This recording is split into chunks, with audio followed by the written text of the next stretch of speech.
Hey, everybody, welcome to Behind the Headlines. I'm Lee Camp. Thanks for joining us. I have actually two excellent, great guests for you in this ongoing interview series. If you get a chance, please click subscribe, click thumbs up, leave a comment. All those things are helpful. I'll be highlighting some of the comments as we go. And I'm really excited about this interview. As I have been many in recent weeks. If you didn't catch my interviews with Stella Assange, Julian Assange's wife, or his father, John Shipton, definitely check those out. Richard Wolff, Chris Hedges, so many great interviews. I hope you'll check them out at youtube.com/behind the headlines.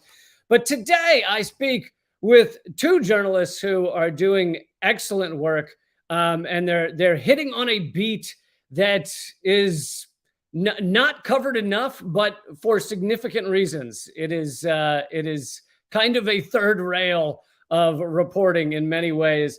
And so I am very excited to speak to Taya Graham and Stephen Janis today. And they are with the Real News Network. And they have a great ongoing show called the Police Accountability Report. Welcome. Hey. Thank you so much for having us. Thanks and thank you for that great it. build-up too. Yeah, hold on, I'm trying to get the right screens there. No problem. It's very exciting to have you both on, and huge fan of your work. You guys have been doing this for a while. Actually, I think I think it was pretty recent, the 4-year anniversary. Is that correct? Yes, that's right. That's very true. As a matter of fact, we have both been reporting on police accountability, police reform for longer than that. But the Police Accountability Report itself has finally had its 4-year anniversary. But we have definitely had a fun time trying to hold police accountable in Baltimore City for me, almost a decade, for him over a decade. And it's made us lots of friends, as you can imagine. Well, but friends with the right people, but enemies with others. And so I know you say keep police accountable in Baltimore City, but you cover police abuse really across the nation as well. Oh, absolutely. Yeah. What we've been doing, what we discovered when we started reporting and focusing a lot on our YouTube community is that there's this whole world of cop watchers and auditors, people who actually go out, film the police, as well as test their First Amendment rights in a public space, test their right to record police. And so as we started learning more from that community, interacting with them more, and as we were expanding to national police coverage, we started covering more rural policing. And something that really shocked me, because I grew up in Baltimore City, it's a majority Black city. I think you and your audience have an idea of what police brutality looks like here. Freddie Gray died in 2015. We had the uprising after that. And Baltimore is the home of Dr. David Fowler, the medical examiner who dismissed an unfounded and undetermined dozens, actually hundreds of cases of police brutality that are now being audited. Just real quick, unlike most cities, Baltimore has now had 2 great series on how terrible their cops are. Oh, absolutely. I can't forget the Gun Trace Task Force. Both The Wire and whatever it was called, Our City or something. It was a homicide, Life on the Streets. No. We Own This City. Oh, and We Own This City. Yes. Yes, so it's actually a cultural production now. So now the nation is starting to learn what Baltimore policing is about. To some extent. I mean, I think the Gun Trace Task Force, which was roughly 8 officers who robbed residents, dealt drugs, stole overtime, I think they give a good idea of what Baltimore City policing is about. I would just add this. I mean, one thing I've learned covering police problems and corruption, let's call it, is that the whole idea informing the idea of police corruption is that there is a state of policing that is not corrupt. And I think the reason I've come, and I think that's a false assumption. Policing only reflects the values of the community it serves in many ways. And when I say that, I mean, it doesn't reflect the community. It reflects the people who have the power, the money, the capital to impose policing on communities that don't have it. So I think when we talk about police corruption, we're really talking about the corruption of inequality on a community manifest in policing itself. So it's a different concept because, look, I report on police corruption for so long, and it never really changes, and that's because the underlying conditions in the community the police are tasked to serve doesn't change. I mean, look what happened in Memphis. They had a unit called Scorpion. Right. You know, and the Tyron Nichols death, and you know, what on earth was that? And what you know, what country do you live in where people jump out of a car, drag you out of a car, and start beating you? Yeah, using SWAT team tactics for traffic enforcement. And that case is not isolated. That's what the gun trace task force used to do, things called jump outs, where they see a group of kids hanging out, they drive up to them and jump out, and see who ran. Whoever ran, they chase. I mean, that's not American, constitutional, democratic institution. So go ahead. No, I was just going to say that's exactly what happened to Freddie Gray. Freddie Gray and a police officer locked eyes, and Freddie ran. And that is all the police officer needed as probable cause to chase down this boy and lead to his death in the back of that van. So we have a very rich history of police brutality, police corruption. I mean, we're under a consent decree right now for unconstitutional policing, which makes me wonder how things are going to go in Louisville, as they are having their own Department of Justice investigation, which came up with a lot of the same things we saw in Baltimore: racist and unconstitutional policing, brutality visited upon African Americans being arrested at higher rates, being given longer sentences, et cetera, et cetera, et cetera. We had the same thing here in Baltimore. I can only hope that if they're put under consent decree, that they get perhaps better results than we do.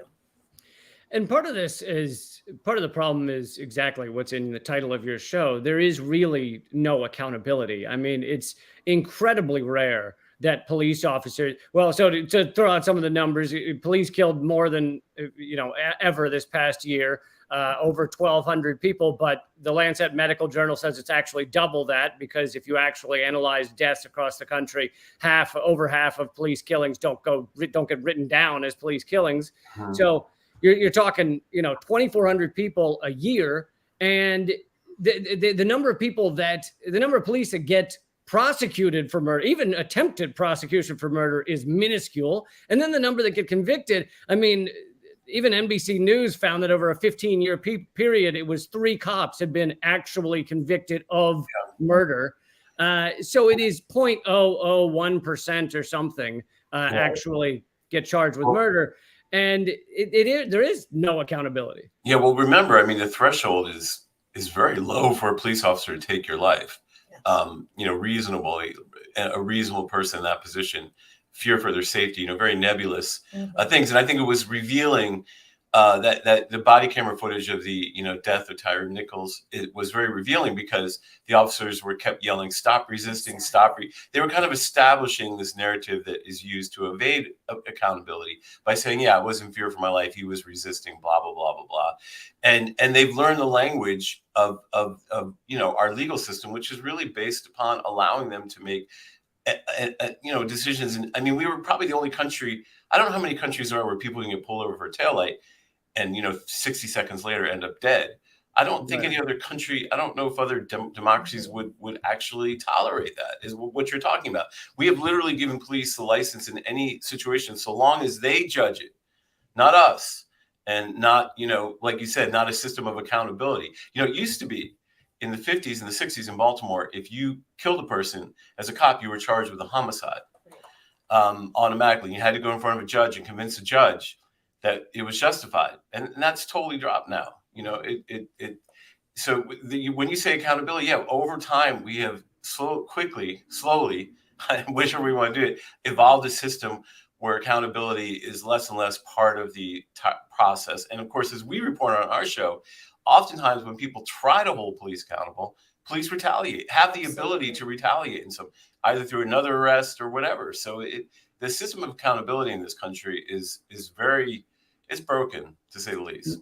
Right. I'm glad you bring that up about when people try and hold police accountable, they often then become the victims of further police attacks. You guys have done several wonderful segments on that, where someone goes to try and report a police officer, put in a complaint, and they're immediately harassed, sometimes arrested. This is years ago, so I don't remember all the details, but I remember doing a segment for Redacted Tonight on how each of the people that had filmed these, now infamous moments of police killings. So Freddie Gray, the Ortega, I believe, was the name of the man who filmed Eric Garner. Yes. They had all been, and there was 2 or 3 other examples. been arrested, harassed, put in. Ortega spent years in prison for basically they come up with charges to put these people away. Yeah, and I think it shows the power of policing that I don't think we really measure. Really in places like Baltimore, and this is true in many places. I mean, it's like a non-constitutional zone because that kind of stuff happens. I remember one of the first videos of police brutality I reported on. The kid who shot the video ended up getting arrested on a totally bogus drug charge and ended up spending 5-6 years in prison. I interviewed him later about it, and he had done nothing. And it was really, really bad. I mean, it's not as bad as it was, but that kind of shows you that's a demonstration of power, right?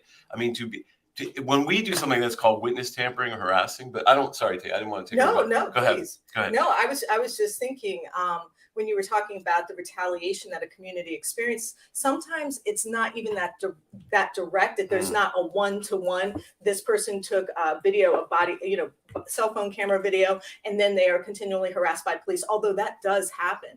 I was thinking of Baltimore City being put under the era of zero tolerance, where people were arrested for spitting on a sidewalk, urinating in public, having an open container of beer, or failure to ID, being in a high crime neighborhood and not being able to produce ID to prove that you belonged in that neighborhood. And that would result in your arrest and being taken down to central booking. And I was thinking there's another way that police prevent the community from speaking up. And if that's sort of continual low-level harassment, those continual arrests that just erode your political efficacy and let you know that the government doesn't care about you, that you don't have any power over the government, and that you sure as heck aren't going to come forward and bring evidence against these police officers who've been terrorizing your community, even if it's for these small nuisance crimes, that erodes your power.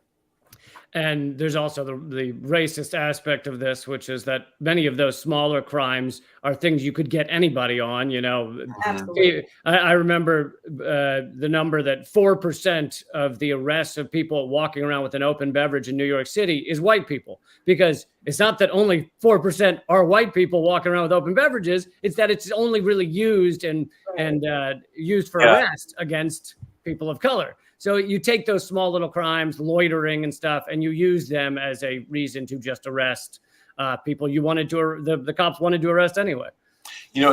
People underestimate, well, I don't know if they underestimate, but the power of arrest, is dramatic and traumatic. Yeah. And it's often called as a tool, something as a way to mediate something. I mean, it's casually used by law enforcement, and it's casually used in the lexicon of politicians, but it's the most traumatic thing you can do to a person besides killing them, in the sense that you're taking their freedom away. And in a constitutional democracy, it is utterly, probably the most, really scary power, in the sense that, as you point out, it leads to many things. It allows police to police space.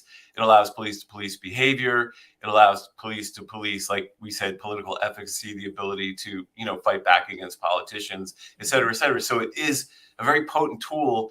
And when you introduce it in a democracy, it can become insidious. And I think that's one of the things that we don't really think about when police are making 2 million arrests a year.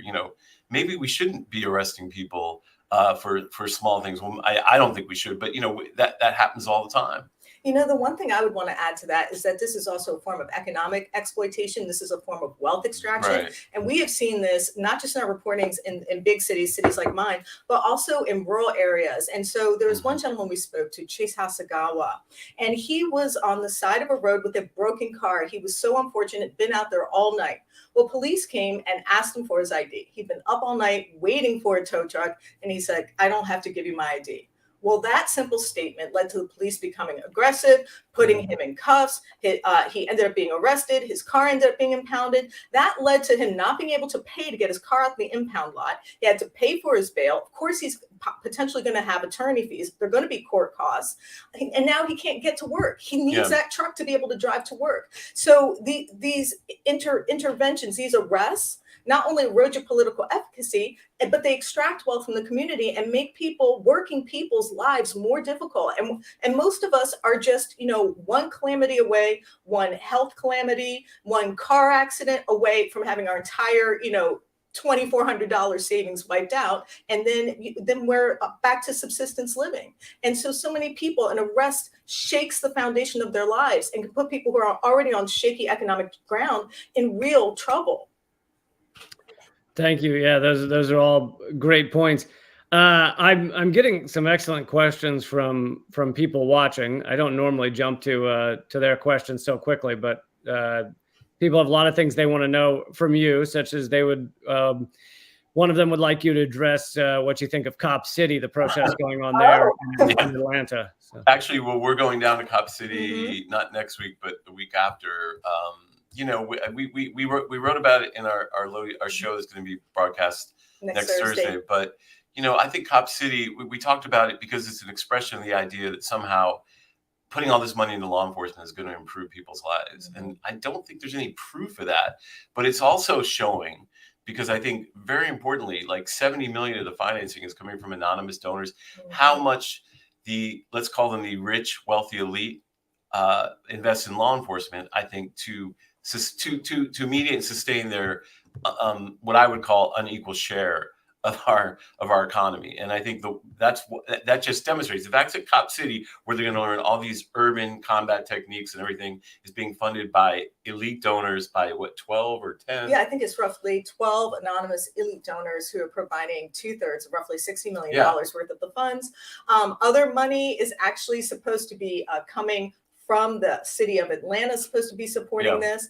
And I think also DeKalb County. What's amazing to me is that this Cop City Center is supposed to be training police officers in urban warfare. There's demolitions training. There's high-speed car chase training. They're teaching them how to rappel. They're teaching them how to kick in doors and perform urban combat. Does that sound like that's going to lead to the type of community policing that it seems like most of America is asking for? It sounds like this is militarized policing. And understandably, people who live in Atlanta say, you know what, the brunt of this is going to be turned on us. But what concerns me is that there's not a lot of mainstream media attention. And I think people don't realize that Cop City is coming to their town too, because over 43% of those cops who are trained in Cop City, they're going to be released back into your community. And those cops, you know, they're going to be in your police department. And that's going to affect your police culture. So this sort of hyper militarization of these police, even several of the cops in the Scorpion unit that were involved in the Tyree Nichols had come from Atlanta. Oh, interesting. And when we talked about before that policing reflects the community, in the sense that Cop City is a creation of massive wealth inequality. Absolutely. It only shows you, you know, they're not training cops to be better working with the community. They're training cops to militarize police us.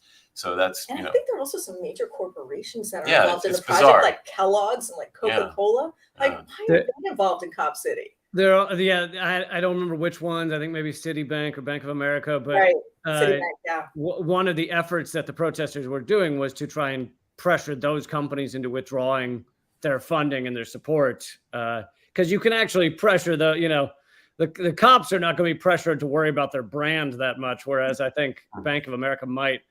But of course, we should also mention that in these protests, the cops have assassinated a forest defender, and they continue. The latest thing is they arrested several people, and they're charging them with domestic terrorism, including a legal observer. Yeah. Right. I mean, that after there was the arrest, I think, of roughly 5 people for domestic terrorism in Cop City back in December of 2022, I shouldn't be surprised that it's happening again and it's being weaponized against these activists. They scooped up a legal observer from the Southern Poverty Law Center. They grabbed up some festival goers, kids who were out there just to dance, people who weren't there necessarily for any particular political agenda. And the problem is that this is an extension of the U.S. Patriot Act. I think it's actually Section 802, which was broadened to allow sweeping in the sort of a very nebulously defined form of civil disobedience, and allowing those folks charged with that to be charged with domestic terrorism. And as of course, you know, you can imagine a vandalism charge carries much different consequences than a domestic terrorism charge. And what's interesting is that I was taking a little look at the U.S. Patriot Act, and there's another aspect that can be weaponized against these folks, and that is asset forfeiture. So they can actually take the assets, freeze the assets of the young person involved, the activist involved, festival goer involved. And if that individual is connected to an organization, let's say Greenpeace, for example, that organization can also potentially have their assets frozen, because they would be planning, organizing, helping, sheltering, et cetera, the person who is the activist representing them or who works for their organization. So this could have an incredibly chilling effect on civil disobedience and these forms of activism.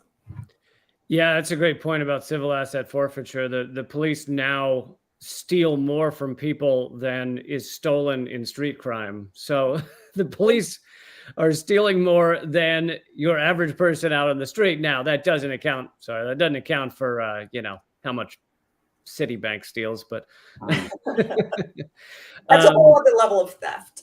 Yeah. Someone else, Teresa, is asking about. So right now, obviously, we have the train derailment, the catastrophe in Ohio and Palestine, Ohio, and Aaron Brockovich has been out there organizing the community to fight back against that. And so now Aaron Brockovich apparently has been put on the Ohio police terrorist list. I did see this, an article about this.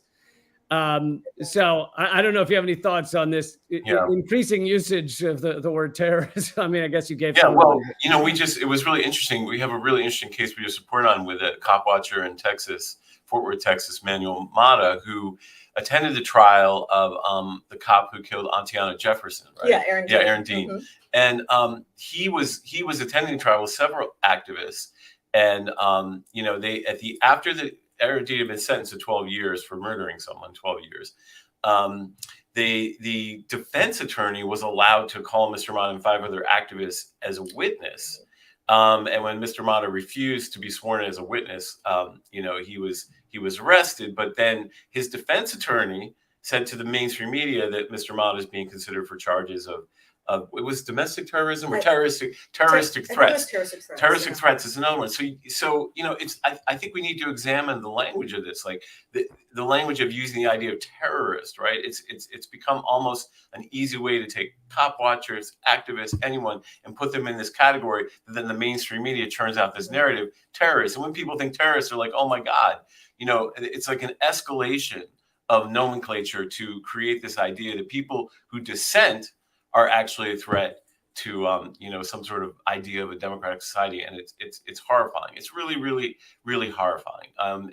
But it also shows the power. I mean, the Ohio State Police can turn like one of the most venerated activists in the history of this country and call them a terrorist. People have to realize. One of the most interesting things that I always encounter from people is this idea. Well, I never really thought about it until it happened to me. Right. And I think, it's incumbent upon us to really resist this kind of escalation of criminality amongst people who are just dissenting on a system, like you point out, kills 1,200 people a year. It's the attacks ongoing against people who try and even remotely hold police accountable is just gut wrenching. And luckily, you guys are filling some of that void to actually get some of this message out there. I know you said in your 4-year anniversary special that they wanted to shut you down. What were the efforts to shut you down? Oh God, there were so many. There's quite a few. I mean, quite a few. I would say one of the most, what would be the most acute one? I think the most acute one was when we were doing a documentary about there was an African-American police chief, the first in this small town in Pocomoke.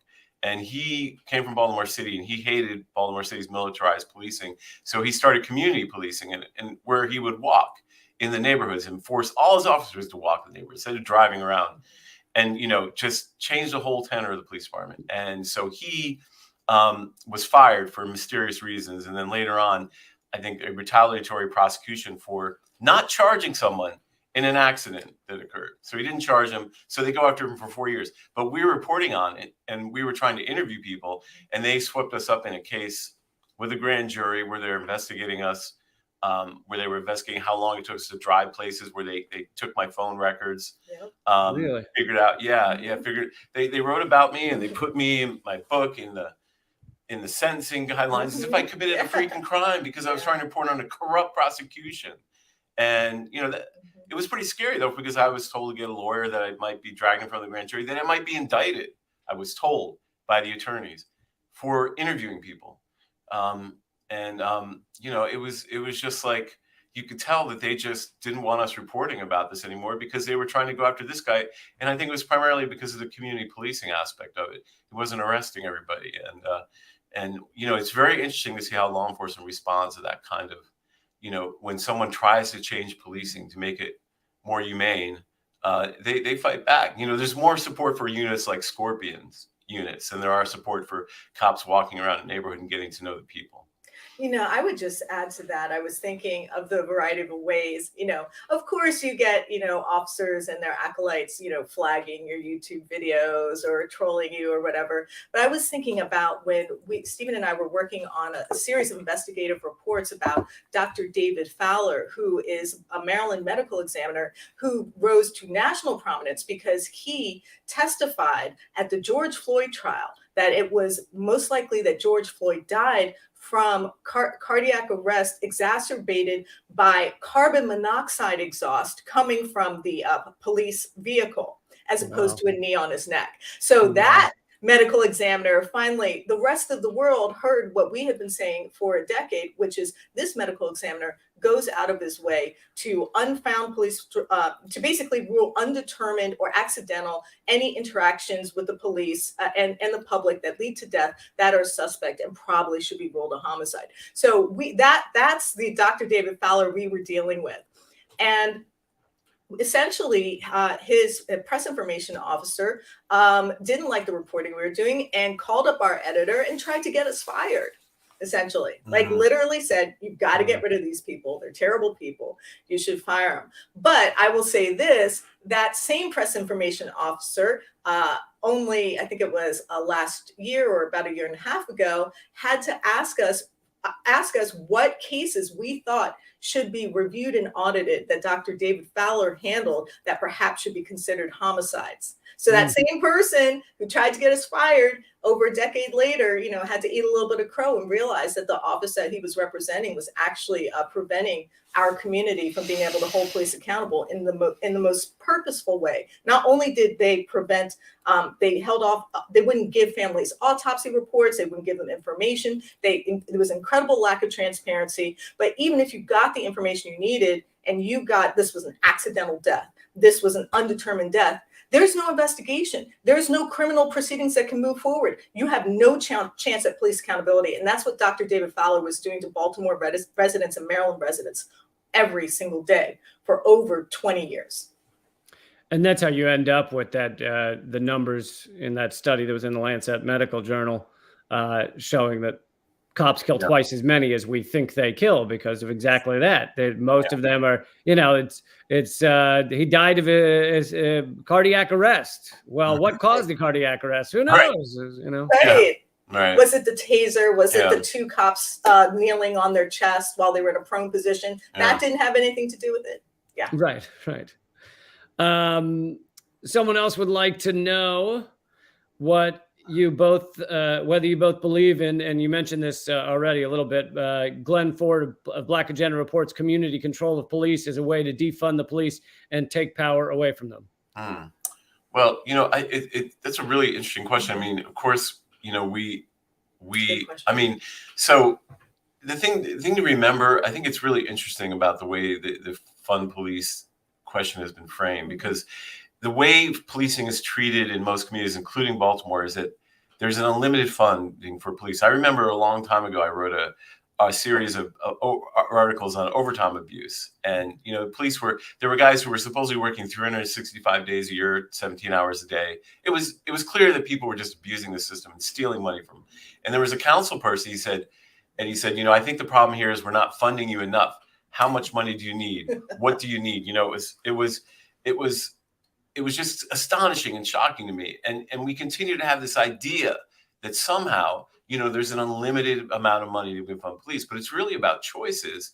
And those choices are like the type of thing that Mr. Ford is talking about, empowering the community. So if you're investing in our city, we invest $600 million in policing and $300 million in education.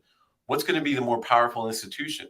policing or education? What's going to create a more powerful citizenry, a community that can push back, a community that can hold police accountable? It's where the money goes. The choices you make is the community you're going to have. And if it all goes into policing, you're going to have a community that produces 2 series about policing for HBO so they can make millions of dollars off you, but not a community that educates its citizenry or provides a good housing or things like that. So I approve of any, I think it is wise for people to examine any situation in funding, because funding is power. So funding education more than police isn't defunding the police, it's funding the power of the community. I thought you made an excellent statement. The only thing I would add to that is that where you direct your funding tells everybody what your priorities in the community are. If you pour money into policing, you're saying to the community that your children are violent, we're afraid of you, we want to control you. Pouring money into education, pouring money into beautification. There have been studies that show that beautifying areas helps reduce crime. Mm-hmm. Of course, education and support helps reduce crime. And Lee actually did this really wonderful video, I think, using the data produced by Jerry Ratcliffe, the criminologist. Is a great video that showed that there are a lot of interactions with the public that the police do that could easily be handled by someone else. For example, traffic infractions, here's your ticket, no need for a gun. Right. Calls for information. There are just so many different things that we could offload from the police department that you don't necessarily need someone with a gun and a taser to show up to. So I think there's a lot of ways we can, allocate those resources in a much more effective way. And just a week after I did that video, the LAPD union, I guess, put out a statement saying that due to lack of funds, by their words, lack of funds and late emergency response times, here's a list of things we want to no longer be called for. And they put a long list of mental health calls, dog, animal calls, and all these things. And at the end of it, they said, look, we're not mental health professionals. We're not nurses. We're not social workers. And it's funny that in many of the regards, of my video saying we don't need 99% of police they shouldn't be doing 99% of what they do.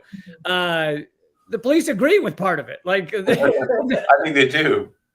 Yeah, but to me, to get down to the deeper systemic reason for that is because at the heart of it, the real reason the police are out there is kind of to protect the status quo and to protect our class system, et cetera. It's not really that we need a guy with a gun to handle a rogue dog that's gotten loose. It's just that our systems, the ruling elite want to have a lot of foot soldiers out on the streets at all times, kind of. Yeah, and I mean, you have a country that's become more and more economically unequal. That creates tensions, and that means more and more people are suffering, right? Because someone's losing. That is a kind of a zero-sum game when it comes to how much income goes to a smaller and smaller percentage. That is a zero-sum game, and people suffer. And people, there's just an interesting article in New York Times about how poverty hasn't changed that much, the poverty rate, despite federal programs. And that's because of exploitation, economic exploitation. Like, for instance, payday loans where, people are paying 600% interest or, overdraft fees. So in order that system creates a tremendous amount of instability amongst working class people. And that instability has to be policed, I think, to get people to really continue to accept it. I think we accept inequality primarily because policing tells us a story that it's inevitable. Yes. And that it's somehow just, because what is cops but just going around and harassing poor working class people? I mean, the show Cops, that's what it was. It was an ongoing epistolatory police narrative about how poor people or people working class didn't deserve anything better. And that's the entirety of it, and that's why elites find policing so attractive, because it's constantly reinforcing the message that the unequal share of income that they get is actually deserved. Yes. Absolutely. Yeah. Can you talk a little about the connection between how our nation is policed and the massive prison industrial complex? We have over 2 million people in prisons across the country. And many of them, it's that they went in for something small and they get caught up in the system and can't get out. And this is not the norm in developed countries. They don't have millions of people in prison. We have one of the highest per capita rates, definitely top 5, I believe. And there's other countries where it's a tiny number of individuals in prison, and it's just a very different system. Well, I mean, one of the things we were talking about, and Taya's done a lot of work on this, actually, is prison labor. Because a lot of people, I think, the way the country evolved is after the country couldn't feed off slavery anymore, it just invented a prison system. Absolutely. As a matter of fact, the Black codes were specifically created so that Black people could be taken in for vagrancy and taken in and have their bodies utilized by the former plantation owners, essentially. And so this continued use of bodies, just grinding them up and extracting wealth from them, didn't stop with slavery. And this sort of chain gang labor continued. And as a matter of fact, our former comrade Eddie Conway, he was a political prisoner for 44 years, unjustly imprisoned, and he actually started a prison union, if you can imagine, to try to help the folks inside try to get better working conditions, actually get some decent pay. Because the thing is, even today, but people are being paid like 22 cents an hour for their work, or $1 a day for their work. And then considering how much it costs to call a loved one, how much it costs to buy just some decent food to supplement your diet, how much it costs to buy a comb or hygiene project. Or make a phone call. Absolutely. $7 a minute. Hygiene products, shampoo, all these things that are part of the necessities of life. And so it's just this horrible wheel where people's labor is being extracted. And the problem is that someone can have a failure to appear for a traffic infraction and end up in jail. Or you can have just a couple little pieces on your record, and the next thing you know, you're doing a 6-month bid. Well, God help you if you have a violent interaction in prison. Prison is one of the most violent places on the planet. So let's say you have to defend yourself from a violent interaction, or it turns out one of the guards just doesn't like looking at you. And the next thing you know, you've got another year tacked onto your stay. So it's very disturbing the way that they're able to essentially use slave labor again, and they make the rest of the country, the mainstream media does this, and a lot of them are aligned with the establishment politicians and with the police departments, and they form a narrative where these are the undeserving. These are criminals, so you shouldn't care what happens to them beyond those gates. It doesn't matter. They deserve this. This is part of their punishment. Well, I thought this was supposed to be about rehabilitation. I thought this was about taking people who were broken, perhaps, and helping make them better. And that's not the way it's done here. It's breaking people, and it's destroying communities and hollowing them out. And one of the ways that this continues to be a class issue is if you have the big time lawyers, you're not going to get locked up for any of that stuff. You're not even going to get locked up for far larger crimes. Even the Sacklers who killed hundreds of thousands with their opioid epidemic, they didn't go to prison. They paid a fine and move on. So it's just a very different system.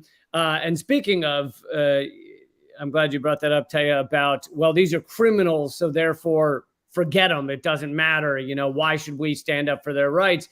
I saw on one of your interviews, Stephen, you talked about how the way the mainstream media often covers many of these police interactions while someone's getting arrested is they start off by saying, well, did this person have a criminal record, to kind of lay the groundwork of whether you should care about this human or not. Can you talk more about that? Yeah, I mean, one of the things I used to get into fights in the aughts was every time I tried to write a story about police brutality, the first thing my editor would ask is, does this person have a criminal record? And of course, in Baltimore, as Taya pointed out, we were arresting about 100,000 people a year. Mm-hmm. So everybody had some sort of, I wouldn't say criminal, but they've been arrested.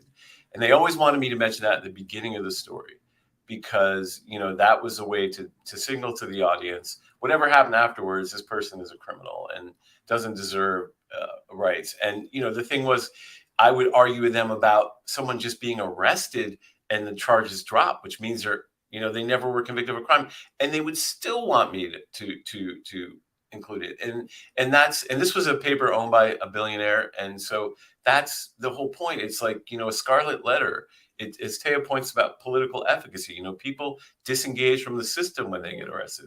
They become, they don't want to vote. They can't vote in a lot of cases, although Maryland finally stopped that. But, it's just become a great way to, take away the political power and the way to marginalize a person's, our criminal law is based around the idea that if you're accused of a crime, that crime should be considered in its singular, in just when what happened there. You don't bring up someone's criminal history.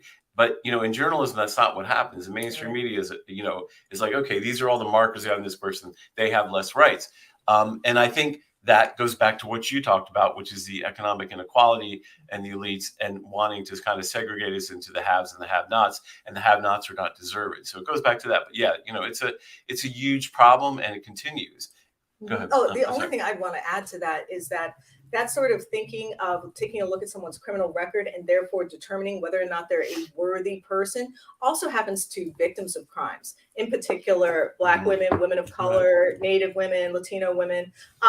So if you, let's say, have a theft charge, check fraud, maybe a solicitation charge, and the police find your body, I know for a fact there are officers who say, well, it's a risky line of work. And really no further investigation is done.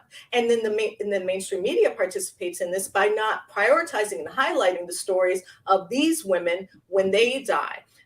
Something that we came across, because we've done sort of an investigative cold case podcast, something that we came across is that there were folks who were interested in some of our stories, but they were looking for perfect victims. This person couldn't have any sort of criminal history, or it wasn't going to end up in the Netflix series, or you know what I mean? So they were looking for perfect victims. So perfect victims are highlighted by the media, as well as you have to be a perfect victim in a lot of cases to have your death or your assault investigated. And I feel like there's a lot more that can be said about the way the mainstream media just covers police in general. One of the ones I did a segment recently when the Tyree Nichols murder came out of Meet the Press, having a panel, and there were some things said about, this is horrific moment and things, but 70% of the discussion on the panel was about how wonderful to see, it was Memphis, right? To see the Memphis police really quickly analyze what had happened and arrest these officers. And so it became kind of a love fest for what a great job they did weeding out these bad apples after a murder. Yeah. Well, I mean, and that, this is the question that plagues us, and it makes me so angry, because they were the police department that why were they asking questions about why there was a unit that was allowed to do these type of things? It wasn't like they weren't aware of it. Other people came forward who had been driving or parked, and people had jumped out. And it drives me freaking crazy, because it's like, just because you were transparent about something, first of all, it wasn't because you wanted to, it's because anyone who saw that video witnessed a murder. So it wasn't, if they could have found a way to cover that up or somehow, but there were body cameras. Let's imagine 10, 12 years ago, before there were body cameras. What do you think the Memphis police would have done then? Absolutely. It would have been like the George Floyd press release, which said, a man suffered an incident during being detained. So, but most importantly, why aren't these people ever held accountable? Like the chief. I think the chief should be charged to a certain extent. Until we start charging the top people, the chief did nothing but what she had to do. She had no choice. That body camera footage was horrific, and but if she had any way to parse it, she would have. She's the one that authorized that freaking unit, and you're saying in a militarized organization that she's not responsible for the actions of her so-called troops, which was what they were. This drives me crazy. I'm totally in agreement with you. I can't stand the lack of accountability to the people at the top. Until that happens, things won't change. Stephen's done a lot of investigative reporting on how these groups work, in particular, these specialized units, whether they're supposed to be for drug interdiction, traffic enforcement. It seems like there is always a trail of bloodshed and violence that goes along with these specified groups. But prior to it, this is not, let me just say this, it's not a one-off situation. It was always leading up to a death as brutal as Tyree Nichols. You cannot think that that is the first time those officers No. beat a suspect. Well, they've been dragging people out of cars. I mean, that's pulling someone out of a car. That's beating a suspect. That's like American. That. I mean, is that what we think? I mean, I'm amazed at the tolerance of the public for this kind of stuff, because Mm-hmm. that's the tactics of an authoritarian regime, to drag someone out of their private property without pretext. To me, is just, it's horrifying. And so the police chief at least should be fired. You know, I think they should be fired summarily until you find someone who's going to tell people to police constitutionally. And, you know, a lot of communities like Baltimore beset with violence justify abandoning the Constitution because of violence. But then what do you end up with? You know, you end up never addressing the underlying conditions that create, you know, violence. And then you also end up with a city that really isn't constitutional. Yeah. So I don't know, man. It's disheartening. Very much so. Tay, I know you have to run in a second, so I'll direct this question to you, and then you can head out, and I'll finish up the hour with Stephen. But you mentioned. Well, sorry, we're joined at the hip. Oh, do you have to go too? Well, yeah. He's my photog. Well, we take turns photog. I thought you had something unfilming related to do. Okay. Yeah, well, no, we have a couple stories we have to cover. We gotta. Well, we have to. Okay, it's fine. It's fine. We'll do well. Now that I know I only have one more question, let me make it a good one. Yeah, I was going to ask about police militarization, which you mentioned, but we haven't kind of dug into it. The use of SWAT teams, which, you know, began 30 years ago or something, but has just, you know, like a hockey stick gone up. The usage of it. You know, what are the impacts of simply the use of this weaponry and just carrying it around? I mean, how does it change the interactions simply to have cops with these kind of weapons? Oh, I mean, you go. Well, no, I was just going to say, no. But remember, we just did in our story, you know, so you make just to point out the stats on that, you know, what was only 7% of SWAT team raids, and the ACLU did analysis in 1 year were related to like barricade situations or hostage situations. Only 7%. So there's that, right? 93% of them are conducted in the Breonna Taylor type situation where, you know, I think they just feel like dressing up. But, you know, you can't, it's weird to me. I know Tay and I have talked about this. You know, when you talked about Chase Hasegawa and these cops out in the middle of nowhere, they're just like geared up, like they're ready to go to war. You know, they got vests, they got like canteens. Yeah, and they have all these like a sort of like I don't know, is it called like a bolero? Like they had all the bullets across their chest, and they're just all girded up like they're going to war, and they're just going down a lonely desert street to a guy whose car's broken down. Yeah. How it's so intimidating. And I just wonder, you know, I'll hear officers talk about community policing, working with the community, building trust with the community. Well, when you come into the community with like full riot gear, wearing camouflage, having a large gun strapped on you, and then having barrels of a variety of pepper sprays and pepper balls and tasers, what message are you sending to the community? It's like, I'm here to serve you and keep you safe. I'm here to keep you in your place. Well, I think the message is obvious. And I also think honestly, and this is part of human nature, I think cops like to dress up. I think they do. I think they like to put on, soldier, they like to play army. And, you know, they put all this stuff on them, and, you know, they go on raids that have nothing to do with, you know, extracting a violent subject, but usually, you know, a small amount of marijuana or some stupid thing. But it's very dangerous, and it's very, you know, destructive to a community. And Baltimore is plagued by that kind of stuff, where raid after raid after raid. We'll drive around Baltimore. Has it improved? I mean, that's the thing we never asked. No. Has policing ever made a community really better? Has it? I've seen it in rare instances, like I said, down in Pocomoke, through community policing, but no one wants to do that because it's not fun. It's not fun to be able to. Oh, can I just mention when you said it's not fun? So when we were talking about community policing in Pocomoke City, Maryland, on the Eastern Shore, this is a town of like roughly 4,300 people. And so when Chief Kelvin Sewell had his tenure there for about 4.5 years, violent crime and property crime dropped by 80%. There wasn't a single homicide under his tenure. Okay, so it worked. And what he did was make the officers actually get out their patrol car. But yes, I know, get out their patrol car and walk. But the problem was the officers didn't want to get out of the cars. They wanted to stay in the cars on the side of the road, getting speeders and hoping to get a big drug bust, you know, and to like pull over a car. They wanted to do fishing expeditions. There's a highway that goes through Pocomoke, and and Chief Sewell said the biggest problem he had was getting his officers off the highway, even when he told them not to be there. They just wanted to sit on the highway and try to pull over, you know, they were hoping they were going to end up with some big bus that they could brag about. But so the point is, it's kind of like we're playing into their, you know, it was Snow Hill that had like a big personnel carrier, like almost like a tank. I mean, a town of like 3,000 people has like a tank. It was like a Bearcat, I think. Yeah, Bearcat, right. You Google it. You go around like small towns with like 3,000, 4,000, 5,000 people had this huge military because of 1030 program, I think. Well, yeah, the MRAPs through the 1033, yeah. So 1033, thank you. And you know, so I think it's partly we're letting cops just, they want to be warriors. It's more fun for them, and you know that militarization is probably the worst thing that's happened to American policing, in my opinion. Absolutely. Because it leads to a lot of the problems. Just like the guys, you know, they're wearing masks over their face. You know, the guys, the people in Scorpion unit. I mean, masked people going and pulling people out of cars. I mean, think America for a second. Think about what you're tolerating. And I'm not blaming, I know there's so many people who are concerned. It's not, but it's just amazing to me that a country that purports to be a democracy would have this anti-democratic impulse running throughout it, including what you were saying, mass incarceration, you know, militarized policing. I mean, it's like we have a little authoritarian regime operating inside our democracy, kind of pulling it apart, you know, piece by piece over time, while we all sit around and go, oh, let's watch Cops tonight, or let's watch Live PD, or let's watch The Wire. You know, because isn't this interesting?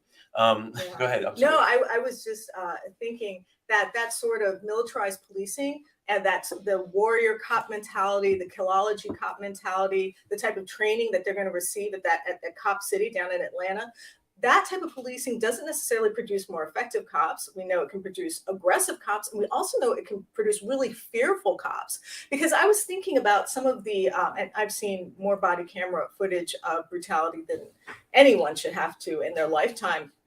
But one that stood out to me was when LeVar Jones got shot back in 2014. It was in Columbia, South Carolina. And this was for not putting on his seatbelt while pulling out of a gas station. It was supposed to be for a seatbelt infraction. And so the officer asks LeVar, he's standing there outside the car. The officer says, "Get your license." And he says, "Okay." And he reaches into the car. And within 2 seconds, the officer says, stop moving, and fires off 3 or 4 shots at LeVar. Now, this is at a gas station.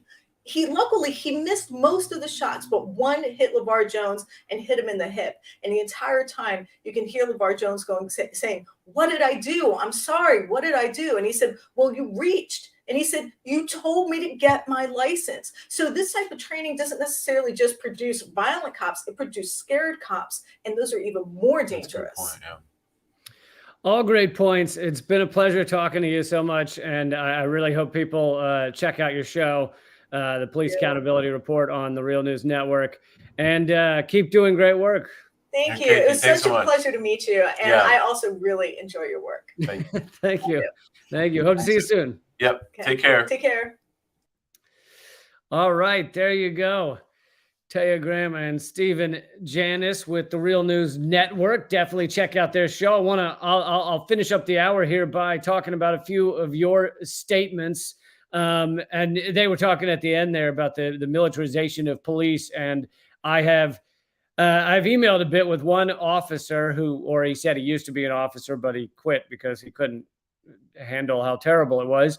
And he said, there's basically 2 types of cops on a lot of these forces, maybe not rural, but I guess city forces. And that is those who are ex-military and those who aren't. And the ones who are ex-military tend to lead the cops, tend to lead the departments. And so many of the ex-military are viewing this as a war situation. I'm at war with the American people in many ways. And those who aren't ex-military are kind of following along and going, "Oh, that's the way to behave. That's the way to do it right, so that you look tough and you aren't threatened, etc." So you do end up with basically a paramilitary force walking around the streets of America at war with the American people. Let's see. What I wanted to respond to a couple of these. Sorry that, I didn't get to all the questions while the guests were here. So, but let's see. William Garrison made the point, who are you going to complain to about abuse by cops, make it illegal and a crime to do so. And that's what a lot of the footage that they show in the police accountability report, that's what a lot of the footage shows. It shows that people who try, and this isn't always the case. I don't want to tell you not to complain about bad cops, but many times people who try and complain about bad cops, try and put a complaint in, try and film them, try and get their badge number. They're often harassed, threatened, arrested. And it does become a situation of, well, who's going to police the police? Who's going to police these oftentimes idiots with guns? And sadly, there's very little accountability. And so you then turn to the media and say, well, the media will at least highlight these abuses.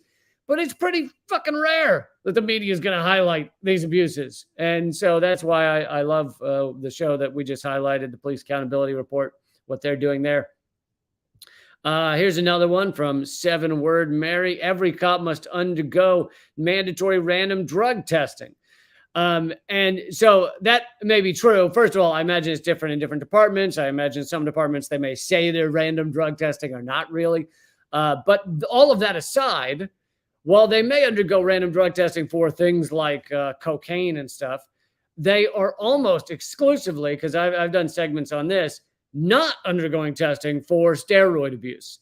And steroid abuse is, if you look down the symptoms of roid rage, what roid rage causes, and the list of brutal police officers, it lines up perfectly. It lines up like a glove. It's like quick to anger, poor decision making, violent, going into rages, becoming physical. All the things that you would say, oh, that's roid rage, is also what a, brutal police officer would do. And many times, and I used to have a joke about this, so I might as well do it here again if you haven't heard it, but a stand-up joke. But they don't even test police officers for steroid abuse after they've done something brutal, after they've murdered someone, after they've beaten someone. They don't even test them then. So lots of times, like, we don't know the Scorpion unit there that killed Tyree Nichols. Do we know how many of them were abusing steroids? The estimates are that 25% of police in urban areas are abusing steroids, but no one's testing for it. Even after a crime, there's no testing for it. So you end up with these uniquely strong, uniquely rageful, uniquely poor decision makers policing our cities. And sorry, I haven't got to the joke part yet.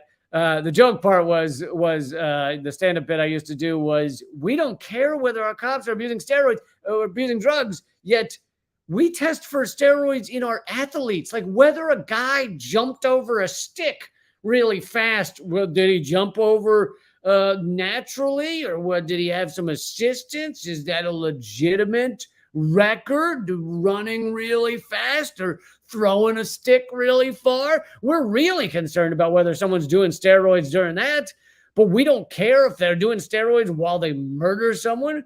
Like, you watch the Olympics and they're like, wow, that guy threw that stick really far. Let's find out if he's on drugs or if it's a legit record. So with our cops, why are we not like, wow, that guy threw that grandma really far. Let's find out if that's a legit record. Anyway, that was my stand-up joke. So I realize it's not as in this kind of live stream back and forth, not as entertaining. But let's see if I see real quick any other comments I should check in on. Some people just saying it's excellent. They had a great time. They appreciate the interviews. One person is mentioning body cams, and Taya and Steven mentioned body cams. And body cams at times can be really important, right? We've learned a lot from body cams. One of the things actually we learned in the Cobb City events from a body cam was that the police who went down there, they murdered an innocent unarmed protester named Tortuguita. They murdered that person, and we now know from the body, and they said, oh, well, he was being threatening. They were being threatening. We thought they had a gun or whatever the cops said. Now we know from the body cam footage, you can overhear two cops saying, you shot one of your own? I think they shot one of their own. Meaning the reason the cops ended up firing at this protester and killing him was because they had shot each other. One of the cops had shot a fellow cop, thinking, I guess, that it was a protester with a gun or something. And then the response fire, it seems obvious now from that body cam audio, is what killed the protester. So, so occasionally body cams are really significant. However, they do not solve, as we've learned, they do not solve brutal policing. Occasionally they give us information that we needed to know, but they don't solve brutal policing because it's far deeper than that. And cops will find ways to turn off their body cams. They'll cover their body cams. There's a million ways. Sometimes the video just doesn't get released. So if the department as a whole is corrupt, then they'll just erase the body cam footage after some shit goes down. So there's a lot of problems with body cams in general. They don't solve all these problems. Okay, I think I'm going to wrap up there, but we do these interviews regularly with Behind the Headlines and twice a week, and also do the most censored news. And I hope you will support us because we need your support. Join up at patreon.com/behindtheheadlines, and also click subscribe and tell people about it. It's all at youtube.com/behindtheheadlines. Click notify. And if you want to join the free email list, which will get you notified about a lot of these, or text the word censored to 33777. That's if you're in America. You can also sign up at leecamp.com. But if you're in America, text the word censored to 33777. All right. I will see you soon. Keep fighting.